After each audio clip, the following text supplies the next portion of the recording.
Assalamualaikum warahmatullahi wabarakatuh. Hai teman-teman, kami dari kelompok 7 akan menjelaskan mengenai siklus pengeluaran, pembelian, dan pengeluaran kas. Kelompok kami terdiri dari Aditya absen 02, Galan absen 20, Ilmi absen 23, dan Risha absen 33. Topik yang akan kita bahas dalam pertemuan kali ini, yang pertama, sistem informasi siklus pengeluaran. Yang kedua, memesan bahan baku, perlengkapan, dan jasa. Yang ketiga, menerima bahan baku, perlengkapan, dan jasa. Yang keempat, menyetujui faktur pemasok. Dan yang kelima, pengeluaran kas. Expenditure cycle atau siklus pengeluaran adalah serangkaian aktivitas bisnis dan operasi pemrosesan informasi terkait yang terus-menerus berhubungan dengan pembelian serta pembayaran barang dan jasa. Ada 4 aktivitas siklus pengeluaran dasar. Yang pertama, memesan bahan baku, perlengkapan, dan jasa. Yang kedua, menerima bahan baku, perlengkapan, dan jasa. Yang ketiga, menyetujui faktur pemasok. Dan yang keempat, pengeluaran kas. Memesan bahan baku, perlengkapan, dan jasa. Ada 2 poin penting dalam bagian ini. Yang pertama, mengidentifikasi apa, kapan, dan berapa banyak untuk pembelian. Ada 3 pendekatan untuk mengelola persediaan. Yang pertama, Economic Order Quantity atau EOQ, yaitu ukuran pesanan optimal untuk meminimalkan jumlah biaya pesanan, penyimpanan, dan kehabisan stok. Yang kedua, Material Requirement Planning atau MRP, yaitu sebuah pendekatan untuk manajemen persediaan yang berupaya untuk mengurangi tingkat persediaan yang dibutuhkan dengan meningkatkan akurasi teknik perkiraan untuk menjadwalkan pembelian dengan lebih baik guna memenuhi kebutuhan produksi. Dan yang ketiga adalah sistem persediaan just in time atau JIT, yaitu sebuah sistem yang meminimalkan atau mengeliminasi persediaan secara virtual dengan membeli dan memproduksi barang hanya sebagai respons terhadap penjualan aktual, bukan yang diperkirakan.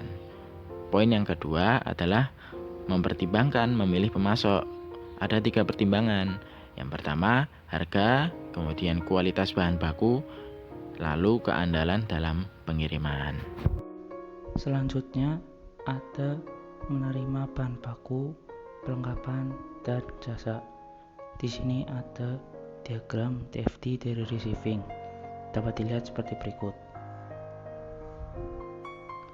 Lalu ada penjelasan dari diagram tersebut. Yang pertama ialah menerima barang, perlengkapan, dan jasa. Artinya itu menerima barang dan memverifikasi jumlah dan kualitas barang yang diterima sesuai dengan purchase order. Dokumennya berupa receiving report dan nota debit. Yang kedua ada menyimpan barang, perlengkapan, dan jasa. Artinya itu bagian gudang bertanggung jawab atas penyimpanan barang yang di dalamnya berupa jumlah dan kondisi barang. Dokumennya berupa file inventory. Lalu terdapat ancaman dan berupa pengendaliannya. Yang pertama, ancamannya berupa menerima barang yang tidak dipesan. Pengendaliannya berupa verifikasi barang yang diterima dengan purchase order. Yang kedua, ancamannya berupa membuat kesalahan dalam perhitungan. Pengendaliannya berupa yang pertama, menggunakan teknologi barcode. Yang kedua, mendokumentasikan kinerja pegawai. Dan yang ketiga, insentif untuk keakuratan perhitungan. Lalu yang terakhir, ancamannya berupa mencuri persediaan. Pengendaliannya yang pertama, pengendalian akses fisik, dan yang kedua, stock of name rutin dan cocokkan dengan catatan. Yang selanjutnya adalah menyetujui faktur pemasok. Prosesnya yang pertama, mencocokkan pesanan pembelian dan laporan penerimaan, yang merupakan tanggung jawab dari Departemen Bagian Utang. Kombinasi faktur pemasok dengan dokumen pendukung menciptakan yang namanya paket voucher. Paket voucher adalah seperangkat dokumen yang digunakan untuk mengotorisasi pembayaran kepada pemasok. Paket voucher ini terdiri dari pesanan pembelian, laporan penerimaan, dan faktur pemasok. Yang kedua, verifikasi dan faktur disetujui untuk pembayaran. Yang dimaksud verifikasi di sini adalah verifikasi bahwa perusahaan telah menerima barang yang dipesan. Ada dua cara untuk memproses voucher, yakni sistem non-voucher dan sistem voucher. Sistem non-voucher adalah sebuah metode untuk memproses utang yang tiap-tiap fakturnya disetujui untuk diposting ke catatan pemasok individual dalam file utang dan kemudian disimpan dalam file faktur terbuka. Ketika sebuah cek dituliskan untuk membayar faktur, paket voucher dihapuskan dari file faktur terbuka, kemudian faktur ditandai dibayar, dan paket voucher disimpan dalam file faktur dibayar. Hal ini berkebalikan dengan sistem voucher. Sistem voucher merupakan metode untuk memproses utang yang mana voucher pencairan disiapkan, bukan memposting faktur secara langsung ke catatan pemasok dalam buku besar pembantu utang. Apa sih voucher pencairan itu? Voucher pencairan adalah dokumen yang mengidentifikasi pemasok, mencantumkan faktur yang beredar, dan mengindikasikan jumlah bersih yang dibayarkan setelah dikurangi setiap diskon dan potongan yang berlaku. Kelebihan sistem voucher ada 3. Yang pertama, sistem tersebut mengurangi jumlah cek yang ditulis karena beberapa faktur mungkin ditulis dalam satu voucher pencairan. Yang kedua, dengan adanya voucher pencairan menyederhanakan pelacakan seluruh utang. Karena voucher pencairan ini merupakan dokumen internal sehingga dapat diberikan nomor yang memudahkan untuk pelacakan utang. Yang ketiga, voucher menyediakan catatan eksplisit faktur pemasok yang telah disetujui dan memfasilitasi pemisahan waktu persetujuan dari waktu pembayaran. Ketiga yaitu efisiensi pencocokan faktur pemasok dengan pesanan pembelian dan laporan penerimaan. Karena perusahaan global besar dapat memproses jutaan faktur pemasok tiap tahun, salah satu kandidat utama untuk dilakukan efisiensi adalah pencocokan faktur pemasok dengan pesanan pembelian dan laporan penerimaan. Efisiensi ini dapat dilakukan dengan dua cara, yaitu faktur dibuat secara elektronik dengan EDI atau Electronic Data Interchange yang telah dibahas di pertemuan sebelumnya, dan dengan mengeliminasi faktur pemasok menggunakan pendekatan tanpa faktur atau disebut dengan Evaluate Receipt Settlement atau ERS.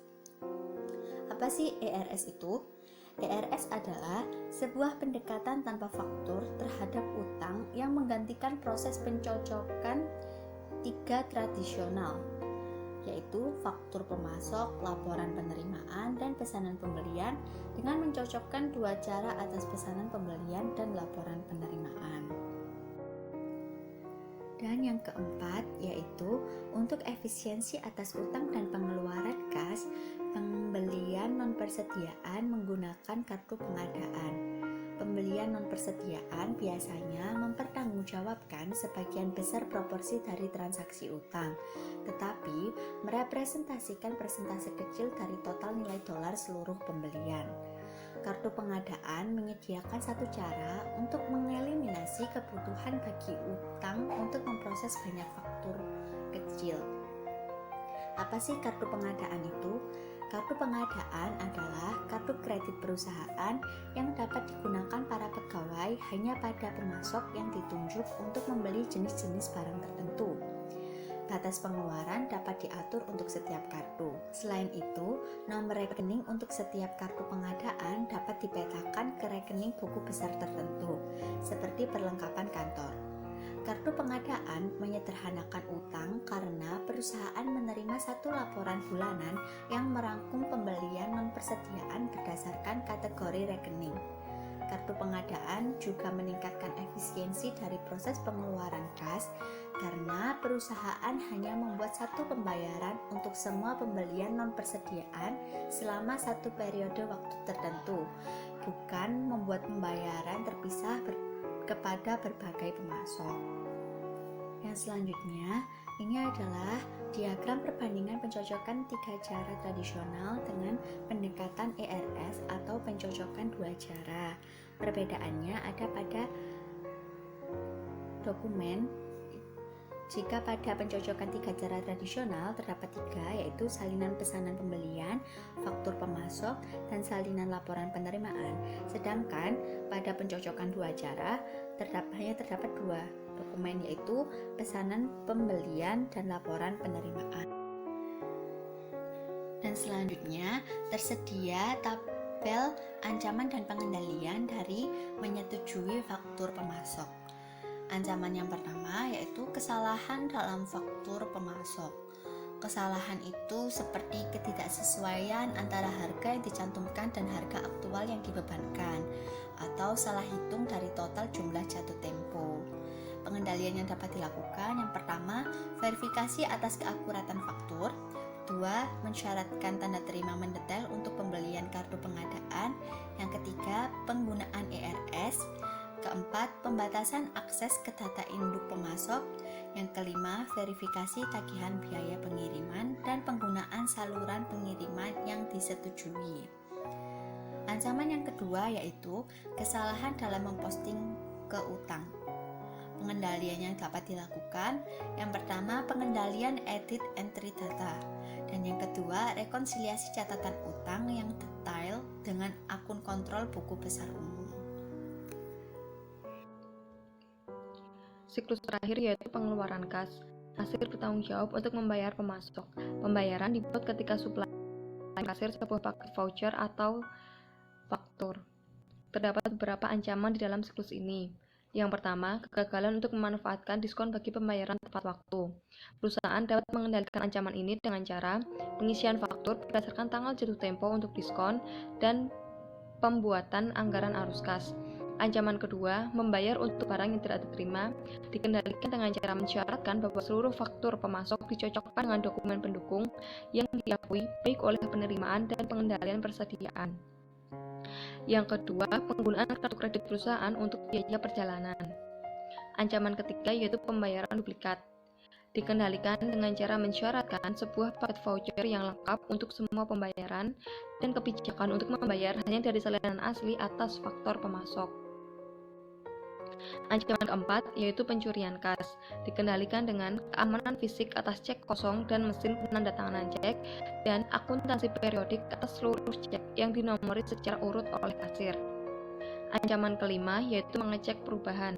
Dikendalikan dengan penggunaan tinta dan kertas khusus serta pengaturan pembayaran positif dengan bank. Pengertian dari pembayaran positif ada di dalam file Excel yang kami lampirkan. Ancaman keenam yaitu masalah arus kas. Dikendalikan dengan membuat anggaran arus kas. Sekian dan terima kasih.